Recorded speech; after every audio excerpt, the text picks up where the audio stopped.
Hello and welcome to Finextra. I'm Thea George and I'm here with Robert Browning and Gene Neyer of Finastra. We're at EBAday 2017 in Dublin and we're talking about some of the themes that have come out of the conference here. Robert, Gene, thank you very much for joining me. Thank you. Good morning. Thank you. So I'm going to come to you, Gene, first if I may. Can you give me some impressions of the themes you've been hearing here at the conference? The one that stood out to me was the concern that banks and the vendors had about the uncertainty around the dates and the scope of PSD2 and specifically around the RTS. Everybody was concerned with, well, if it isn't solved, if it isn't buttoned down, what are we going to do? Because the date has been cast in stone. And in fact, there's been a statement that it's too late to roll back the date. It will take longer to roll back the date than to actually get the thing done. Now, this said, this sort of fits into the larger theme of the talk we've given recently about the license to operate. What does it mean to actually be a bank? What should it take? And there's certainly been a lot of discussions about the usual. You have to have financial strength, you have to be sustainable, you have to have a good business model. And again, we're at that point where we asked people how many feel that they should invest above and beyond the regulatory requirement, and no hands went up. So everybody feels that they must be investing more. And then we also asked, so what is your budget that is non-discretionary? And no hands went up as well. So people understand that they're working in a very strange environment where they know that the right thing to do is to harness the technology to deliver the value that their customers want, to compete with the people who are investing outside the financial services. But they're concerned that with all of the regulatory and non-discretionary projects that they have to do, there is no money and there is no bandwidth. There is no absorption capacity in the banks to get those two things done, and that's a little bit of a concern. Understandably so. So given all that, Robert, what do you think the implications are, the knock-on impacts of that for the industry? I think the most obvious direct knock-on, as Gene was saying, with the budgets much more restricted, the focus has got to be on the regulatory aspects like PSD2. But there's so much else kind of going on in the market at the moment.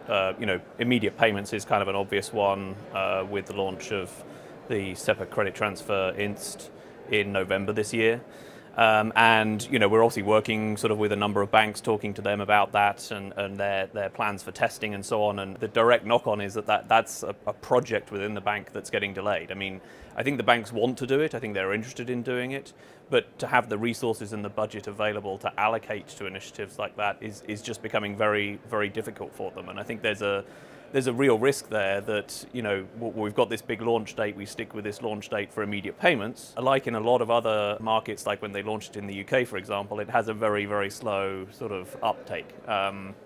It's going to need a lot of energy, it's going to need a lot of initiative from a lot of the banks across Europe to really get it off the ground. And with so many of them struggling with other aspects like PSD2 and getting ready for that regulatory change, I think it's just going to potentially sort of elongate that, and we'll be looking into 2018, 2019 before we really start to see any meaningful adoption.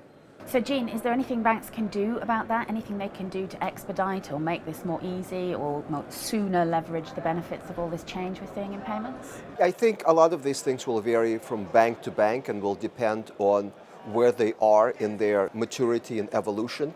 I go back to a couple of things from my past. One is that my CIO used to say that we have to couple technology initiatives to business imperatives, which also goes with the theme of the last years, of that you should not waste a good crisis.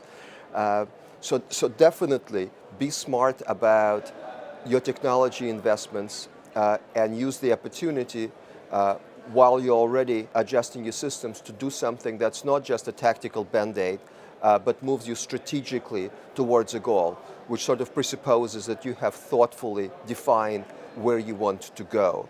The other is, I recently had a conversation with the CIO of a large investment bank, and he said, one of the issues that banks have is they treat their technology not as a tool, but as a facilities. And so they try to hide it in the back and try to run it at the lowest cost. And so again, the suggestion would be think of a technology platform as a competitive tool that you use to advance your agenda and make you unique and differentiated. Those would be the two things. And is that realistic, do you think, Robert? Yeah, I mean, I think you have to just take a slightly different sort of slant and angle on it. I think Gene's absolutely right.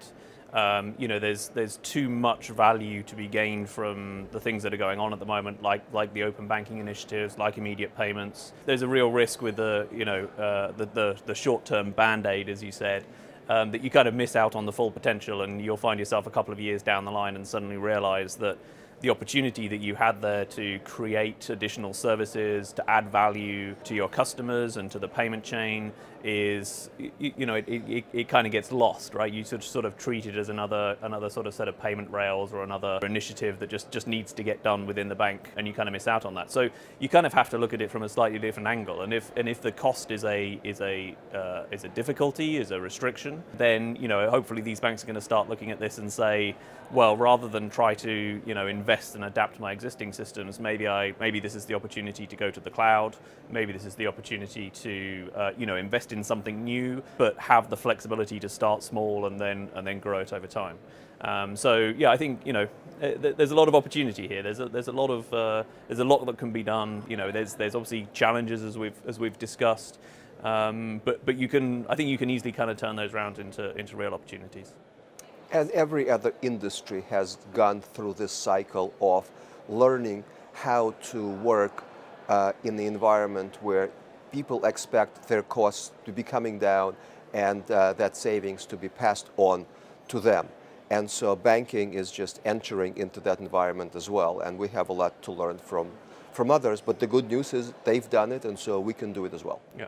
And why make a big investment on something that's new when there's so much still to be learned and there's so much that's still changing? I think approaching it in that smaller sort of way means that you can make the course corrections as we go down the path of open banking and immediate payments. Guys, this has been brilliant. Robert, Gene, thank you very much indeed.